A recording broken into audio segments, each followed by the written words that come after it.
इसलिए उन्होंने अकाल मृत्यु को अपने वश में किया और प्राणायाम के द्वारा नाड़ी शोधन किया ताकि उनकी नाड़ी चलती रहे, उनके प्राण निकले नहीं। इसलिए प्राण अकाल मृत्यु पर भी उन्होंने अपना अधिकार।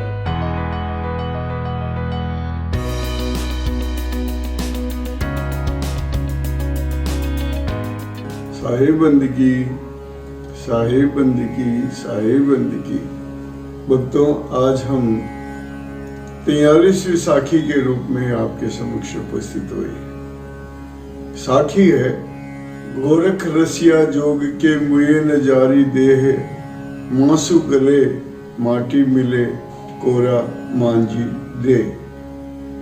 ये गुरु गोरखनाथ जी के जीवन के ऊपर संत कबीर ने अपने ज्ञान के द्वारा लिखी है।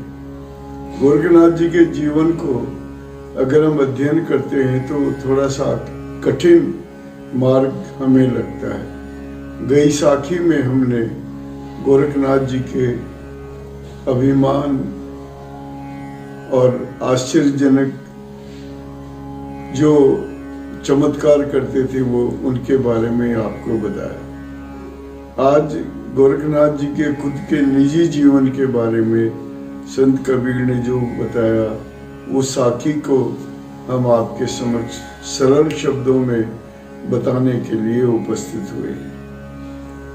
गुरु गोरखनाथ जी वैसे तो निर्गुण संप्रदाय के थे। निर्गुण संप्रदाय में थोड़ा सा ईश्वर को प्राप्त करने में कठिनाई प्राप्त होती है, लेकिन इन्होंने जो कठिन रास्ता अपनाया वो हठ योग का रास्ता था। हठ योग में कई तपस्याएं करनी पड़ती है, कई योग क्रियाएं करनी पड़ती है और कई बातों को विशेष रूप से प्रस्तुत करना पड़ता है। आइए मैं कोशिश करता हूँ उनके बारे में जैसा संत कबीर ने कहा वैसे ही प्रकाश डालने की बात है। संत कबीर कहते हैं गुरु गोरखनाथ जी समाधि के बड़े शौकीन थे, यानी समाधि उनको बहुत प्रिय थी और वो हठ योग के प्रशंसक थे। हठ योग ऐसी कला होती है जो हर एक में नहीं मिलती है। बहुत ही मुश्किल से कोई हठ योगी अपने हठ योग में शामिल हो सकता है। आइए देखिए, वो हठ योग के प्रशंसक थे तो गोरखनाथ जी समाधि के द्वारा 6 महीने या साल भर तक एक जगह बैठे रहते थे उस समाधि के बल के ऊपर, और वो उन्होंने अपने मृत्यु को, अकाल मृत्यु को अपने बस में कर रखा था। इसलिए 6 महीने या साल भर बैठे रहे तो उनको कुछ बिगड़ता नहीं था। अकाल मृत्यु के साथ साथ उन्होंने प्राणायाम के द्वारा नाड़ी शोधन कर लिया था ताकि उनकी नाड़ी बराबर चलती रहे। गुरु गोरखनाथ जी योग के द्वारा अपने शरीर का मांस सुखा देते थे और वैराग्य की अग्नि के द्वारा ये उस शरीर को तपा दिया करते थे, और तपने के पश्चात वो शरीर ऐसा सूखा पिंजर हो जाता था। तो फिर वो भी सिद्धि के बल पर भी वो सदैव एक से ही रहते थे, समान रूप से रहते थे, किसी को लगता नहीं था। गुरु गोरखनाथ जी के पास एक ऐसी जड़ी बूटी थी जो हर एक के पास नहीं थी। वो जड़ी बूटी के बारे में चमत्कार में बताता हूँ आपको। गुरु गोरखनाथ जी जब बूढ़े हो जाते थे तो अपने शरीर के मांस को वो योग क्रिया के द्वारा गला देते थे, वो सारा मांस उतर जाता था, हड्डियां उनकी चमकने लग जाती थी।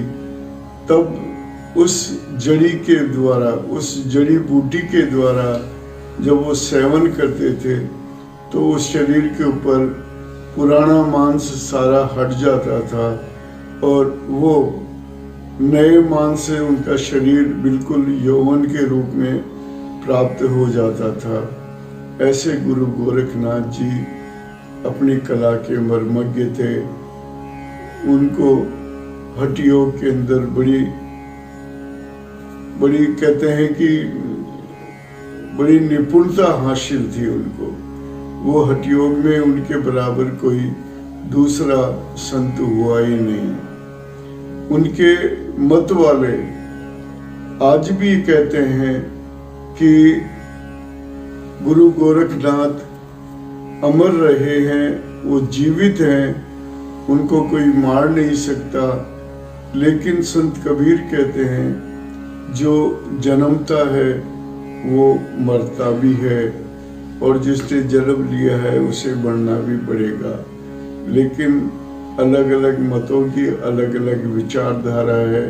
संत कबीर ने कभी किसी की आलोचना नहीं की।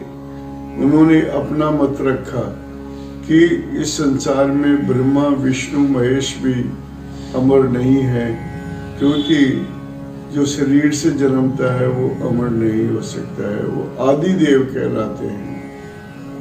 ऐसे ही गुरु गोरखनाथ भी अपने चमत्कारों से सारी दुनिया को प्रभावित करते थे।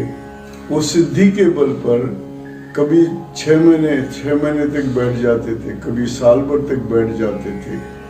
इसलिए उन्होंने अकाल मृत्यु को अपने वश में किया और प्राणायाम के द्वारा नाड़ी शोधन किया ताकि उनकी नाड़ी चलती रहे, उनके प्राण निकले नहीं। इसलिए प्राण अकाल मृत्यु पर भी उन्होंने अपना अधिकार कर लिया था।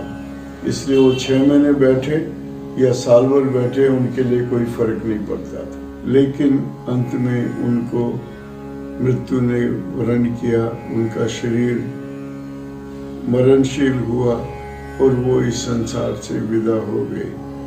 गुरु गोरखनाथ के अंदर एक हठ धर्मिता थी। वो थोड़ा सा अभिमान लेकर के चलते थे।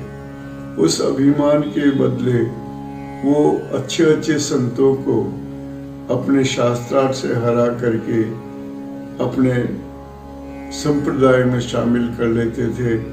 दूसरे संप्रदाय की जो उपासना की स्मृति चिन्ह होते थे, जैसे माला है, जनेऊ हुए, ये सब चीजें छीनकर वो अपना संप्रदाय का बाना उनको पहना दिया करते थे। ऐसे गुरु गोरखनाथ के बारे में मैंने आपको जो विस्तार से बताया, उसके बारे में अगर आपको कोई विचार आते हैं तो आप कमेंट बॉक्स में जाएं और अपने विचार रखें। आइए शब्दार्थ पे थोड़ा ध्यान देते हैं। गोरख रसिया जोग के। गुरु गोरखनाथ योग के बहुत शौकीन थे, समाधि के बहुत शौकीन थे। गोरख रसिया जोग के मोए नकारी देह, वो अपनी देह को मरने नहीं देते थे, क्योंकि उनके पास एक ऐसा साधन था, ऐसी जड़ी बूटी थी जिससे वो अपने बुढ़ापे को भी जवानी में बदल दिया करते थे। मांसु गली माटी मिली, मांस इनका गल करके मिट्टी में मिल जाता था। कोरो मांझी देह, वो जो देह इनकी होती थी वो जब मांस रहित हो जाती और इनकी हड्डियां चमकने लग जाती थी, ऐसी देह को ये उस बूटी के द्वारा पुनः ताजा मांस भर करके यौवन के जीवन में वापस प्रवेश कर जाते थे। मांसु गली माटी मिली कोरो मांझी देह, ये साखी संपूर्ण हुई और आप इस पे गौर करें और भगवान गोरखनाथ जी के बारे में अपने विचार, अपनी भावनाएं, अपनी आराधनाएं, अगर आप उनके बारे में आकर्षित हैं या उनसे समर्पित हैं, तो अवश्य उनको अपने विचार और प्रार्थनाएं समर्पित करें। तब तक साहिब बंदगी, साहिब बंदगी, साहिब बंदगी।